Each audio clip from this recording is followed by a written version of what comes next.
देखना शुरू कर चुके हैं एमपी अब तक। आपके साथ मैं हूं ललित प्रजापति। बात सबसे पहले सियासत की। मुख्यमंत्री डॉक्टर मोहन यादव ने गुना लोकसभा क्षेत्र की बदरवास में एक जनसभा को संबोधित किया और इस दौरान कांग्रेस पर हमला किया। सीएम ने कांग्रेसियों के लिए कहा है कि इन्होंने भगवान राम का निमंत्रण लिखकर ठुकराया।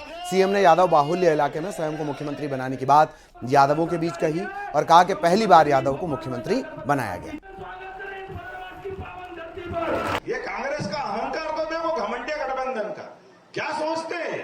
नहीं, हम नहीं आएंगे, हम निमंत्रण नहीं आएंगे तो नहीं आएंगे। लिख करके निमंत्रण देने वालों को ठुकराया कि हम नहीं आएंगे, निमंत्रण ठुकराते हैं। इतना अहंकार। मैं आपसे आह्वान करना चाहता हूं, अरे अभी तो भगवान राम का ही बना, जमुना जी वाले तो भूल ही रहे अपने कृष्ण कन्हैया लाल की। भैया तुम्हारा गठबंधन देख लिया, तुम्हारा घमंड देख लिया। भगवान की दया से आज का तो अपना वोट अब किधर जाना चाहिए।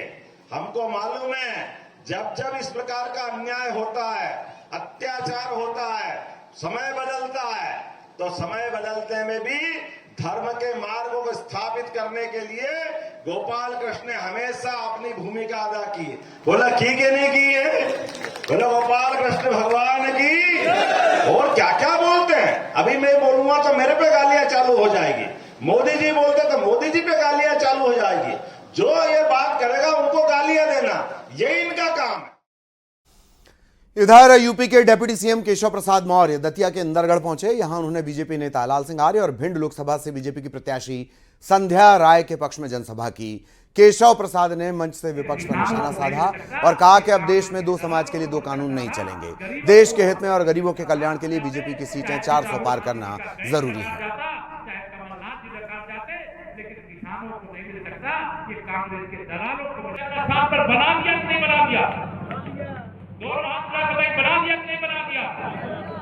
तो एक देश में विधानसभा और लोकसभा का चुनाव एक साथ कराने का वादा है, वह कराएंगे।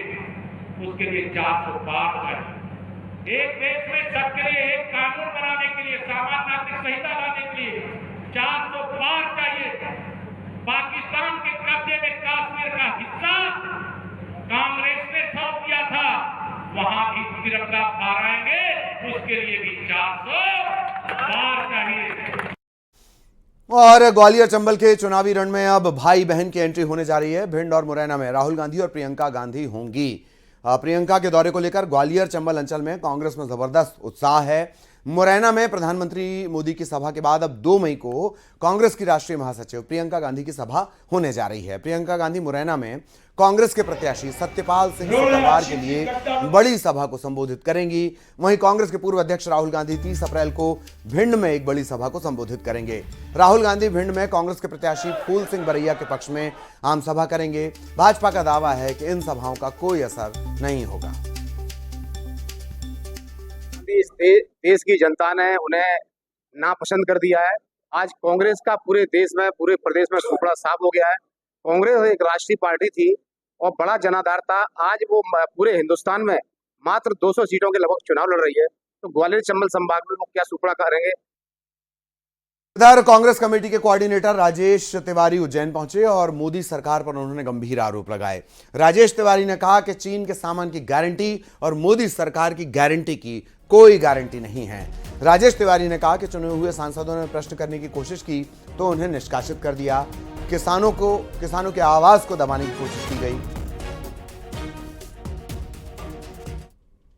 दिए हैं देश में जो एक जुमला फैलाया है, उन बेरोजगार पे बात नहीं करते, भय पे बात नहीं करते, भ्रष्टाचार पे बात नहीं करते। जिस देश में नारा होना चाहिए पिछले 10 साल में कि हम आपको भय के पार ले चलेंगे, भ्रष्टाचार से पार ले चलेंगे, बेरोजगारी के पार ले चलेंगे, वहाँ नारा हो रहा है हमको 400 पार ले चलेंगे। आखिर किस लिए?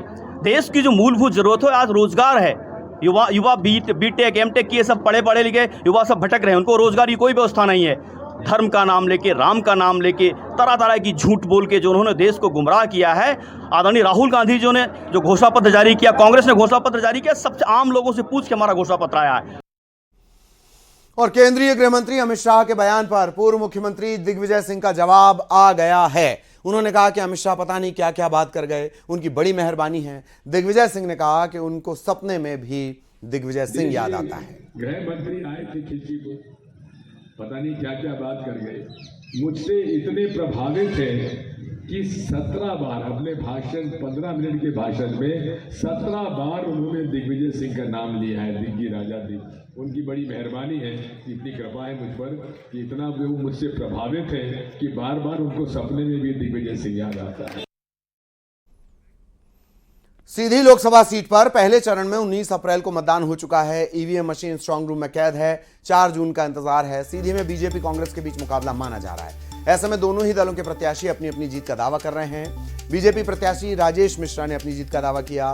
कांग्रेस प्रत्याशी भी संसदीय क्षेत्र के मतदाताओं का भरपूर आशीर्वाद मिलने का दावा कर रहे हैं। को लेकर के मैं पूर्ण अस्वस्थ हूँ जी, और मेरे से ज़्यादा अस्वस्थ मेरी जनता जनार्दन है सीधी की, मेरे कार्यकर्ता है जी, और उन्हीं की वजह से मैं अस्वस्थ। कहाँ आपको लगता है कहाँ कठिनाइयाँ आई चुनाव में, पूरे चुनाव प्रचार में और वोटिंग में? कोई कठिनाई नहीं थी जी। चुनाव तो हमारी लड़ने की आदत रहती है हमेशा से।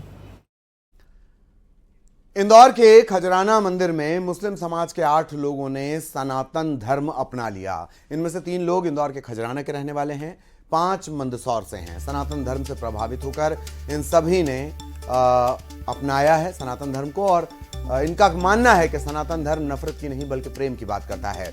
विश्व हिंदू परिषद के पदाधिकारियों और कार्यकर्ताओं ने कड़ी सुरक्षा के बीच सभी को खजराना मंदिर पहुंचाया। विधि विधान से पूजा पाठ कर सभी को हिंदू धर्म में शामिल करवाया गया।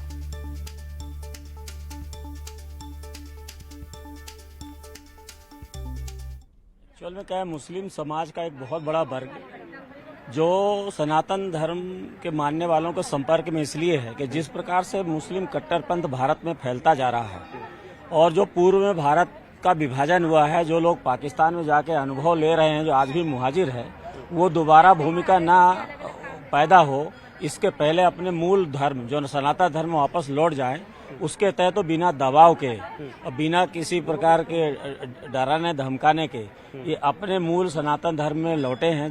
सबसे पहले तो बहुत अच्छी अनुभूति प्राप्त हो रही है और मन। धार में पुलिस ने बारिया गांव में अवैध हथियारों के खिलाफ एक बड़ी कार्रवाई की। अवैध हथियारों की फैक्ट्री पर दबिश दी गई, छापा मारा गया।